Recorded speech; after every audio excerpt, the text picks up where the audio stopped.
네, 샬롬. 663 말씀 사경에 66권의 성경을 3년 동안 공부하는 66권의 성경을 3년 동안 모든 장을 다 공부할 수 있다면 이게 우리에게 얼마나 큰 영적인 유익이 되겠습니까?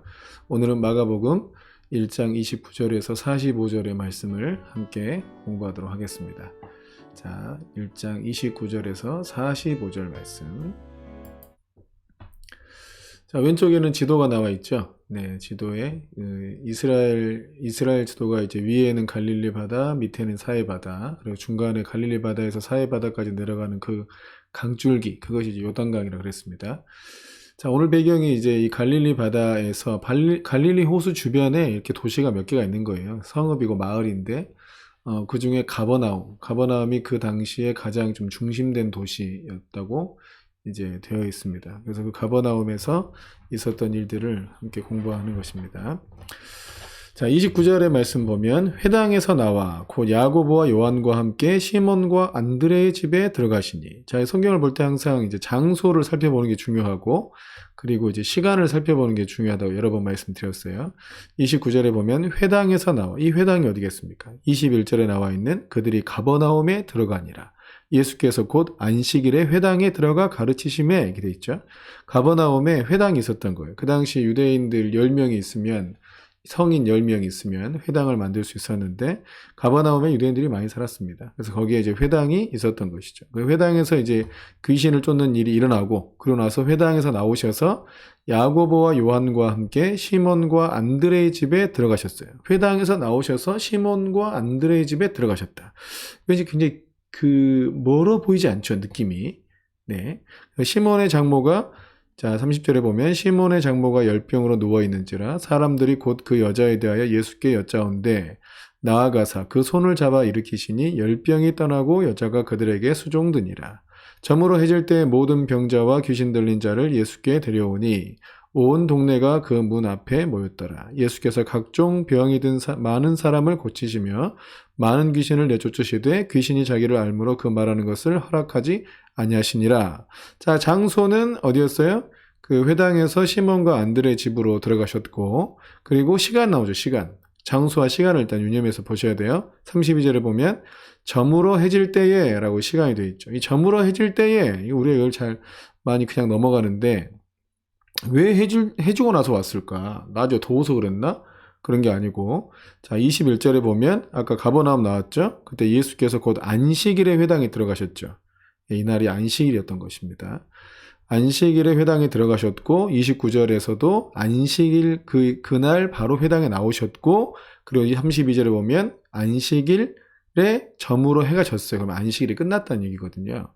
토요일 날 이제 저녁이 된 거죠. 그러니까 안식일에는 그 당시 유대인들은 잘 이동하지도 않아요. 지금도 안식일날 차가 안 다니는데 안식일에 차 끌고 다니는 사람들은 다 이방인입니다. 자, 저물어 해질 때, 그러니까 안식일이 끝나니까 모든 병자와 귀신 들린 자들을 다 예수님께 데려와서 그 동네가 그 문 앞에 다 모인 거죠. 그 집은 어디였겠어요? 그 시몬과 안드레 집 앞에 다 모였겠죠. 네, 이런 일이 있었고요. 그리고 35절에 새벽 아직도 밝기 전에 예수께서 일어나가 한적한 곳으로 가사 거기서 기도하시더니, 자, 새벽 아직도 밝기 전에, 이게 시간이죠, 시간. 그러니까 새벽이니까 그 다음날이겠죠. 주일이죠. 주일날 이제 아침에 누가 이제 요걸 보고 이제 예수님께서 새벽 기도 하셨다. 요거의 근거 구절로 삼으시는데 늘 그랬다는 게 아닙니다. 물론 그래서 또 우리가 새벽 기도 안 해야 된다는 얘기는 또 아닙니다. 새벽 기도의 근거 구절로 삼기에는 너무 턱없이 부족하다는 겁니다. 새벽 아직 밝기 전에 예수께서 일어나 한적한 곳으로 가서 거기서 기도하시더니 시몬과 및 그와 함께 있는 자들이 예수의 뒤를 따라가 만나서 이르되 모든 사람이 주를 찾나이다. 이르시되 우리가 다른 가까운 마을들로 가자. 거기서도 전도하리니 내가 이를 위하여 왔노라 하시고 이에 온 갈릴리에 다니시며 그들의 여러 회당에서 전도하시고 또 귀신들을 내쫓으시더라. 이에 온 갈릴리 다니셨잖아요. 이 갈릴리 전체 다 돈 게 아니고 그 주변에 보면 가버나움, 고라신, 고무신이 아니에요. 가버나움, 고라신, 벳세다, 또 옆에 게네사렛, 또 달마누다, 디베랴 뭐 있잖아요. 이런 마을들을 돌아다니시면서 이제 복음을 전하셨다는 거죠.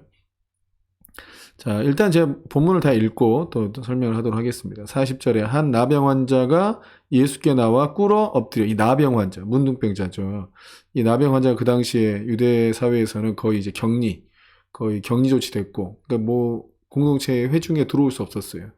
그 마을에서도 따로 멀리 떨어진 곳에 격리돼서 살아야만 했고, 또 만지면 어떻게 돼요? 부정환자. 이 나병 환자는 부정환자로 취급받았는데, 부정환자의 의미는 하나님의 성전에 들어갈 수 없는 자, 하나님의 은혜를 입을 수 없는 자, 거의 이런 뜻이에요.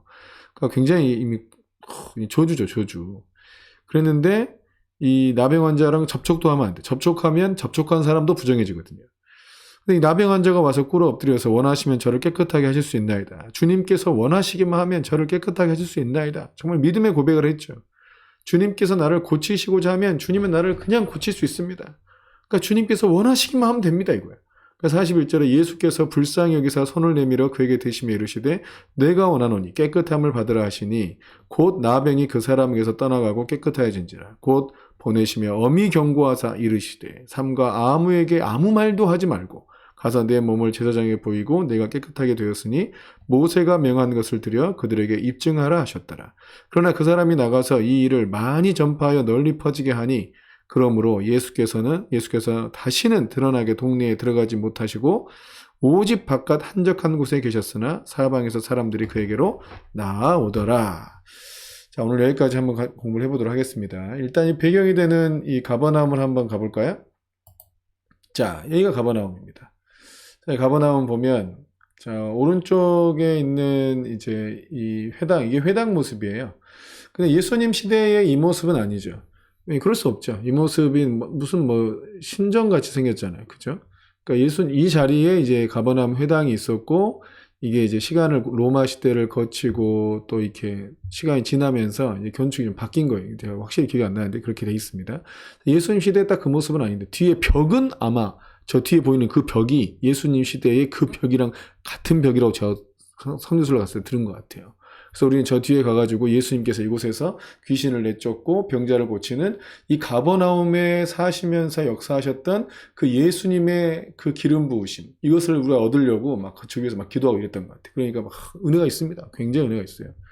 자, 이 왼쪽에 있는 사진을 보면 자, 갈릴리 호수가 있고 바로 호수가에 바로 있잖아요. 저 팔각정 같이 생긴 저 모양, 저게 이제 바로 시몬의 집입니다. 시몬과 안드레의 집. 저희가 거기에요.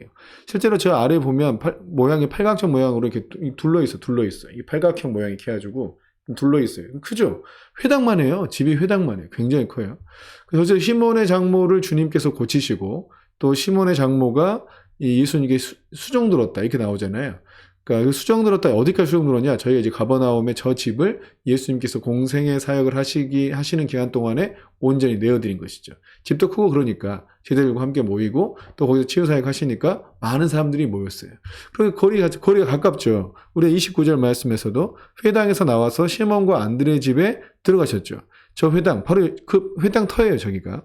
저희 팔각정 왼쪽에 보면 저 회당터, 저 회당에서 나오셔서 바로 시몬과 안드레 집에 들어가셨다는 거예요.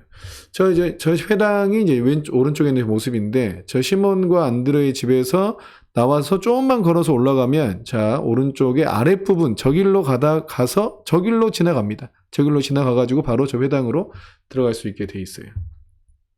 그러니까 거리가 가깝습니다. 동네가 크지 않아요.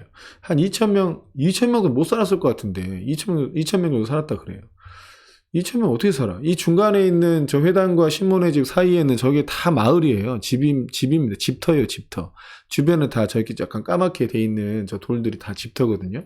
회당 오른쪽에 저 숲도 있죠. 조그마한 나무들 여러 개 이렇게 쌓여있는 저 숲. 저기서 이제 우리가 회당에서 보고, 회당 저 뒤쪽 그림자 있는 저쪽에 벽에 손을 대고 같이 기도하면서 예수님의 축사와 치유의 기름 부음을 같이 막 전수받고, 그 나무숲 쪽에 있는 저기 보면 이제 벤치가 좀 있거든요. 거기 가서 같이 이렇게 말씀을 나누고 했던 그 자리입니다. 그 자리. 네.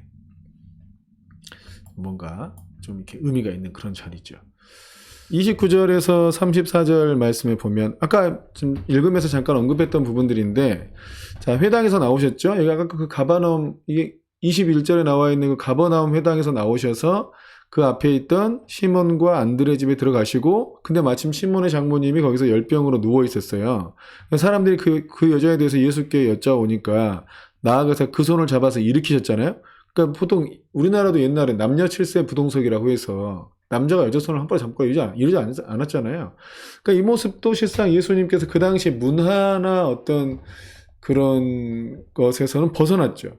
벗어났지만 왜 이렇게 하시는가? 예수님께서 왜 그 당시에 문화적 이런 것들을 잘 지키지 않고 뭐 여자의 손을 덥석 잡으셨느냐? 그건 이제 문화나 규례, 문화나 전통을 따르시는 분이 아니고 그 마음의 긍휼을 따라서 하나님 행하신 것이다. 이렇게 볼 수 있어요.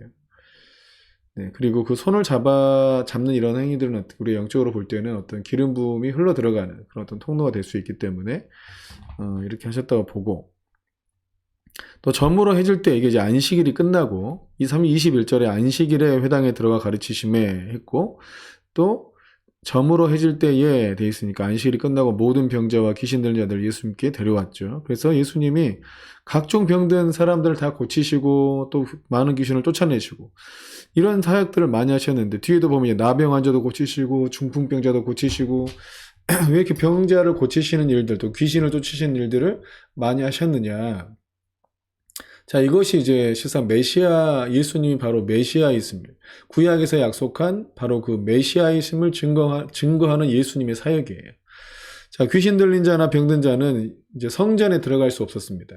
그러니까 하나님 앞에 드려지는 제물은 온전한 것, 병든 것, 눈먼 것, 뭐 이런 건 들어갈 수 없으니까, 드려질 수 없으니까 오로지 온전한 것만 주 앞에 드려질 수 있었거든요.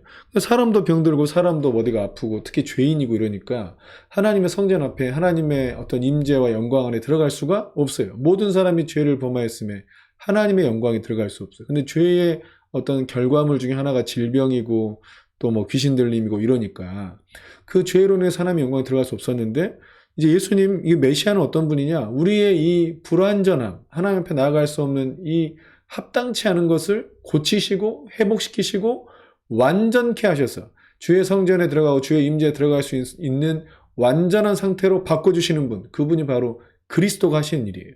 그러니까 병자를 고치고 또 귀신을 내어쫓고 가난해서 부하게 하시고 또 하나님 어떤 죄를 사하시고 의를 전가해 주시고 이런 일을 통해서 우리가 하나님의 임재 안으로, 주님의 성전 안으로, 하나님의 영광 안으로 다시 들어갈 수 있는 그 은혜를 입게 하신다는 것입니다. 예수님이 바로 메시아이시고 그리스도이시다 하는 것을 증거하는 사역이 바로 축사와 치유 사역, 그리고 죄사함의 사역, 이런 것들이라는 것이죠. 자, 35절 말씀에 보면 이제 새벽 아직도 밝기 전에, 그러니까 새벽에 가셨는데 예수님께서 한적한 곳으로 가셨다고 기록되어 있어요. 한적한 곳. 이것이 어딜까? 35절에 나오면 한적한 곳은 어딜까? 45절에도 오직 바깥 한적한 곳에 계셨으나 라고 나와 있는데, 이 한적한 곳이 어딘가 제가 자료를 좀 보여드릴게요. 여기 보면 원어로 되어 있는데, 자, 두 번째 줄 중간 보면 에레모스, 한적한, 저 한글말로 써 있죠. 자, 사람이 그러나 나가 하니 전파에 등나가다가 두 번째 줄에 가운데 줄 보면 오직 바깥에 한적한 곳 계셨으나, 저게 이제 이거는 이제 45절 말씀을 띄운 건데, 저 한적한 곳, 에레모스라고 써 있는 한적한 곳, 그리고 35절에도 에레모스 똑같이 써 있습니다. 에레모이스죠. 이제 저기 써 있기는 에레모이스가 써 있고, 데르제트, 이제 광야라고 되어 있는데, 이게 한적한 곳인데 실상 광야로 가셨다 이렇게 되어 있는 거예요. 그러니까 이 뜻을 보면 뭐 고독한, 버려진, 또 황량한, 외로운 광야, 한적한 곳, 또 뭐 고독한 뭐 이런 뜻이지만 외로운 광야, 한적한 곳. 그러니까 갈릴리 주변에 실상은 광야가 없거든요. 갈릴리 주변에는 광야가 없어요. 왜냐면 이게 호수가 있잖아요. 바로 호수가 있고 주변에 이렇게 이제 농사할 수 있는 그런 땅이 많이 있기 때문에 실상은 광야가 없어요. 보여드릴까요? 이것도 우리 한번 찾아볼까요? 사진 이미지가 있나 모르겠네. 할까 말까.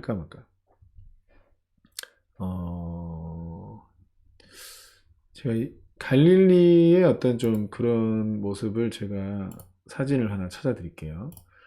하나 보여드릴게요. 제가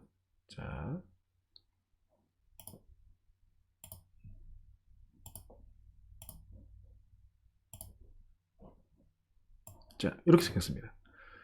이게 아마 여기가 이제 아벨 절벽이라고 불리는 곳일 거예요. 거기서 이제 이렇게 이 동쪽이 이제 서쪽이죠, 서쪽. 갈릴리 호수를 딱 했을 때 서쪽에 있는 그 아벨 절벽인데 여기서 이제 이쪽쯤이 여기서 이제 서쪽에 위 아무튼 이렇게 주변에 다 이렇게 농사 짓는 땅이잖아요. 이런 광야라는 곳이 사실상 없어요. 광야가. 근데 이 에레모스로 가셨다. 이 광야로 가셨다. 이게 뭘까? 이제 그래서 정말 예수님께서 가신 그 에레모스라는 곳은 그 주변에 어디일까 찾아도 실상 광야가 별로 없기 때문에 정확한 지점을 찾을 수 없어. 근데 제가 선교순례 갔을 때 이제 그 선교사님께서 아마 그 에레모스가 이쪽쯤이었을 것이다 하고 우리를 데려간 곳이 있었는데 거기 이제 우리가 이제 보통 이제 뒷동산? 딱 우리 개념으로 집 뒤에 있는 뒷동산 같은 올라가기 편안한 뭐 산은 아닌 그런 형태인데 이제 그 정말 그 뭐죠? 밤이 되니까 정말 달빛이 환하게 비치고 진짜 고요하고 이런 곳이에요. 그러니까 근데 에레모스라 표현한 것은 이제 광야는 그 당시에 이제 유대인들한테는 주로 다 하나님의 음성을 듣는 곳이라고 되어 있기 때문에 단지 그냥 외롭고 또 고독하고 이런 의미보다는 하나님의 음성을 들으러 가셨다. 이렇게 이해하는 게 훨씬 직접적이고 더 본 의미를 찾는 것일 겁니다. 그러니까 하나님의 음성을 들으러 가셨다는 거예요. 근데 가서 이제 기도하시고 계시니까 거기서 하나님 음성을 듣고 하나님과 교제하시면서 사람들의 필요에서 벗어나서 사람들이 다 예수님을 원하잖아요. 잘 고쳐주고 치유해주고 이러니까 그걸 벗어나서 이제 하나님과 아버지와 홀로 주의 음성을 듣기 위해서 있었던 거죠. 계셨는데 그때 36절에 보면 시몬과 및 그와 함께 있는 자들이 예수의 뒤를 따라가서 예수의 뒤를 따라가서 만나서 이르되 모든 사람이 주를 찾나이다. 모든 사람이 주를 찾고 있습니다.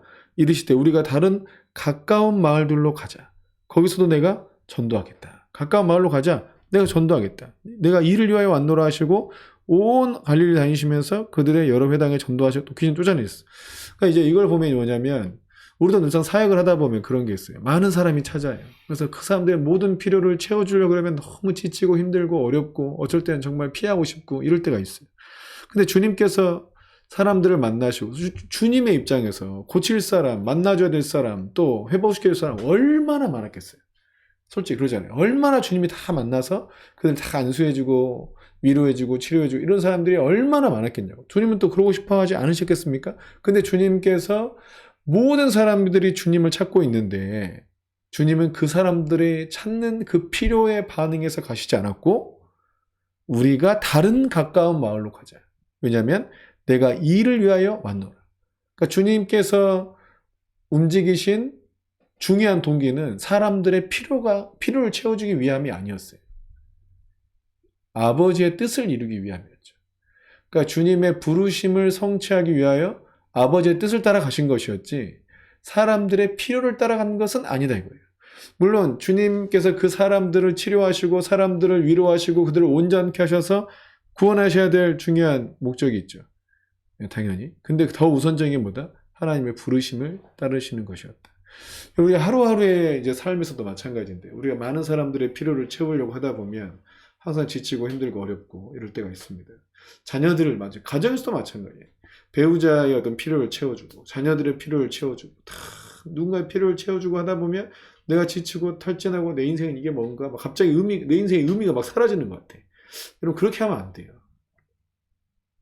그렇게 하는 게 아니고 정말 한적한 곳에 주님의 음성을 들을 수 있는 곳에 주님과 교제하시면서 정말 주님께서 오늘 내게 원하시는 일이 뭔가 주님의 나를 어디로 부르시는가 그래서 그 부르심을 따라 가정에게 정말 충성해라. 그럼 그날 가정에 충성하는 거지.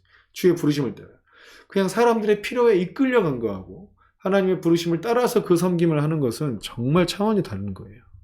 예수님은 주님의 부르심을 따라 가셨다는 것을 기억하기 바랍니다. 여러분도 그러셔야 돼요. 우리도 마찬가지고 다. 또 40절부터 보면 나병 환자가 나오죠. 자, 나병 환자는 그 당시에 이제 말씀드렸듯이 격리되어 있었고 부정 환자로 취급받았고 만지면 안 돼. 원하시면 나를 깨끗하게 할 수 있습니다. 이러셨는데 예수님께서 내가 원하노니 깨끗함을 받으라 하니까 곧 나았죠. 곧. 믿음은 현재적이다. 믿음은 바로 현재 진행형이다. 하나님께서 바로 지금 우리에게 하나님께서 원하시는 것은 바로 지금의 믿음. 주님은 언제든지 이곳에 계시기 때문에 언제 치료하십니까? 바로 지금 치료하신다. 이런 믿음이 되게 중요한 거죠. 바로 지금 치료하신다. 믿음이 먼저 와 있어야 돼요. 우리 TV 조슈아 목사님의 어떤 치유 영상 중에 휠체어로 타고 두 다리가 다 걷지 못하는 자매가 왔는데 그 목사님이 집회 중에 찾아가지고 당신은 이미 그 믿음을 가지고 있습니다. 주님이 당신을 치료하실 거라는 믿음을 당신이 이미 가지고 있습니다. 그러니까 이 자매가 당당 네 맞습니다. 나는 믿습니다. 난 믿음을 가지고 있습니다. 난 치유 받았습니다. 막 이래요. 자기 휠체어에서 일어나지도 못하고 있으면서 난 이미 치유 받았습니다. 그러니까 조슈아 목사님 가가지고 당신이 이미 그 믿음을 가지고 있다고. 당신이 이미 치유되었다고. 맞습니다. 난 이미 치유되었습니다. 나는 그 믿음을 가지고 있습니다. 그래서 그러면 당신 손으로 당신의 발을 만져보라고. 잡았어. 다른 손도 만지라고. 잡는 순간 뒤집어지면서 막 온몸에 경련이 막 일어나고 뛰면서 즉시 치유됐어.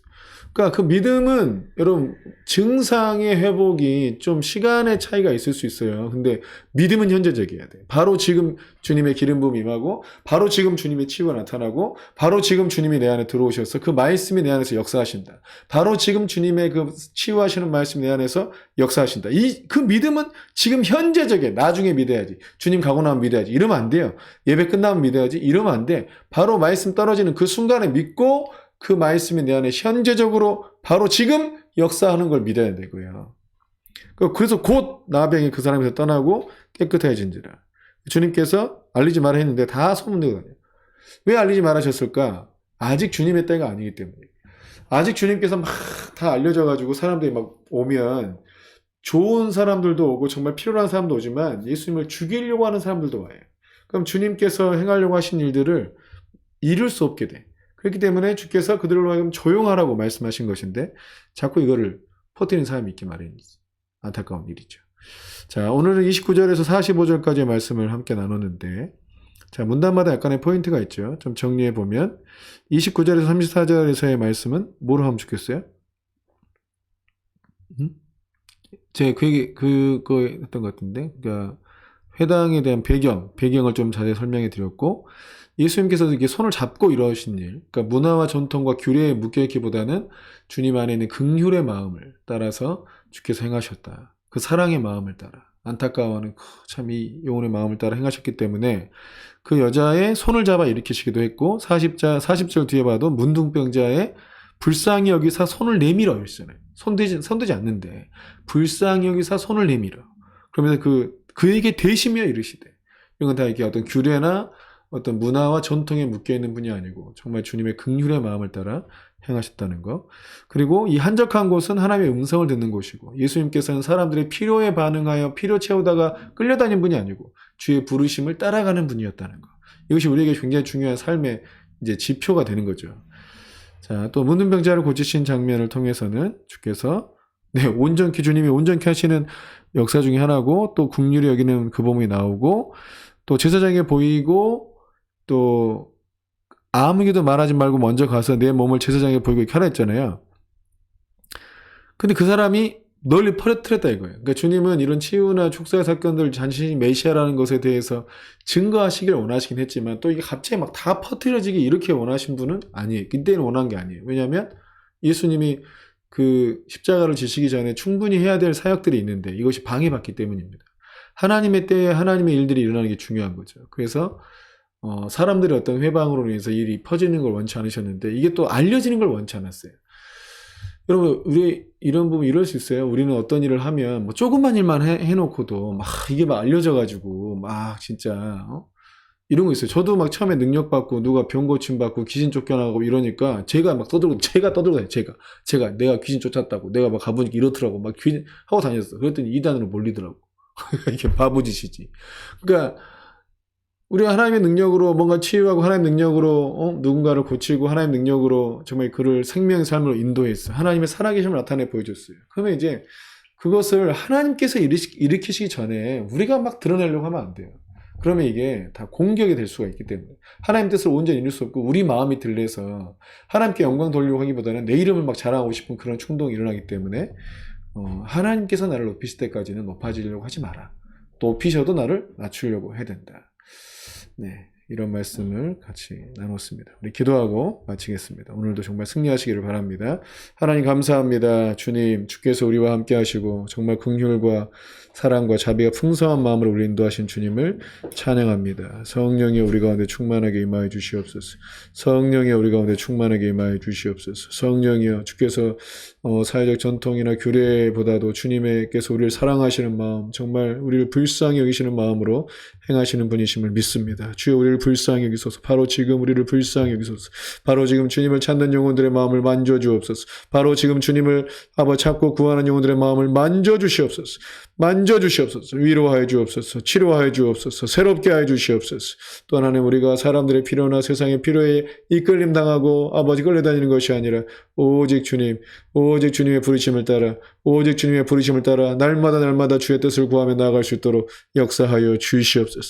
역사하여 주시옵소서. 아버지, 우리가 세상에 인기를 얻으려고 하지 않게 하시고 오직 하나님, 정말 주님의 뜻이 이루어지는 데 집중할 수 있도록 은혜 베풀어 주옵소서. 성령이여 사로잡아 주시옵소서. 예수님의 영으로 채워 주시옵소서. 주의 진리의 말씀으로 충만하게 하여 주시옵소서. 주님 감사합니다. 주님 영광 받으소서. 할렐루야. 주님을 찬양합니다. 우리 주 예수님의 이름으로 기도했습니다. 아멘.